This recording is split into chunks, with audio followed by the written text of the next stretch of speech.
আসসালামু আলাইকুম সম্মানিত ভিউয়ার্স, আজকে আমরা সিলিং ফ্যানের 3 তারের সঙ্গে ক্যাপাসিটরে খুব সহজে কীভাবে সংযোগ দেবো সে সম্পর্কে দেখাবো। এখানে সিলিং ফ্যানের 3টে তার দেখা যাচ্ছে, 3টে তারের সঙ্গে এই ক্যাপাসিটরের সংযোগ দিতে হবে, কিন্তু আমরা জানি না 3টে তারের সঙ্গে কীভাবে ক্যাপাসিটরের সংযোগ দেবো। এখানে 3টে তার আছে, লাল তার, কালো তার এবং নীল তার। এটা কোনটা কমন, কোনটা স্টার্টিং, কোনটা রানিং সেটা আমাদের বের করতে হবে।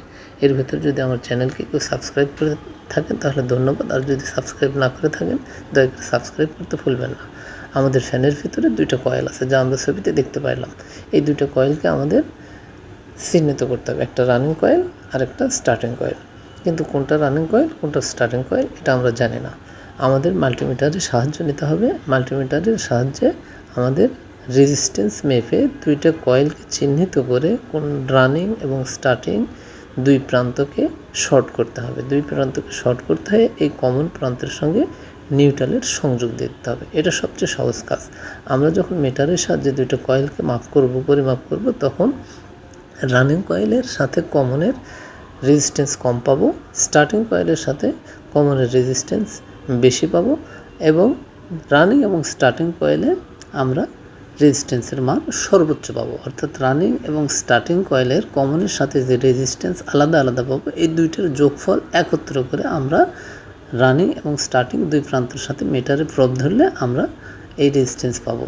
এই রেজিস্ট্যান্সের মান দেখেই বুঝে নিতে হবে কোনটা রানিং, কোনটা স্টার্টিং, কোনটা কমন। আলাদা আলাদাভাবে আমরা 3টে কয়েলে 3 ধরনের মান পাবো।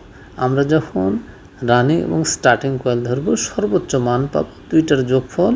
এখানে আমরা রানিং কয়েলের সাথে কমনের যে রেটিং পেয়েছি সেটা হলো 170 পয়েন্ট সামথিং।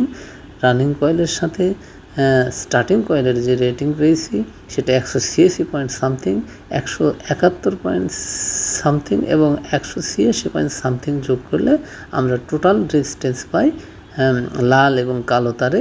অর্থাৎ রানিং এবং স্টার্টিং প্রান্তের মাঝখানে যদি আমরা প্রব ধরি তাহলে পাইতেছি 358 পয়েন্ট সামথিং।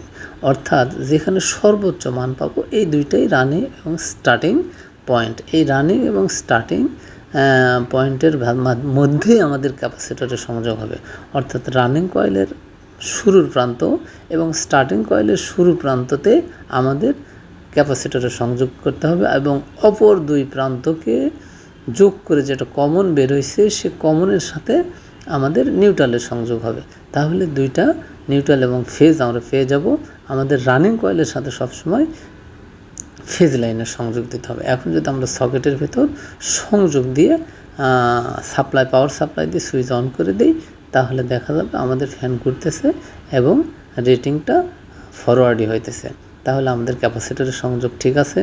আমাদের এই প্রসেসটা যদি আপনাদের ভালো লেগে থাকে, আমি আবারও সংযোগ চিত্রের মাধ্যমে পরিপূর্ণ চিত্র তুলে ধরছি। চিত্রের দিকে তাকালে আপনারা বুঝতে পারবেন কিভাবে রানিং, স্টার্টিং এবং কমন বের করবেন, ক্যাপাসিটর সংযোগ দেবেন, নিউট্রাল সংযোগ দেবেন, সাপ্লাইয়ের সাথে সংযোগ করলেই ফ্যানটি ঘুরতে থাকবে।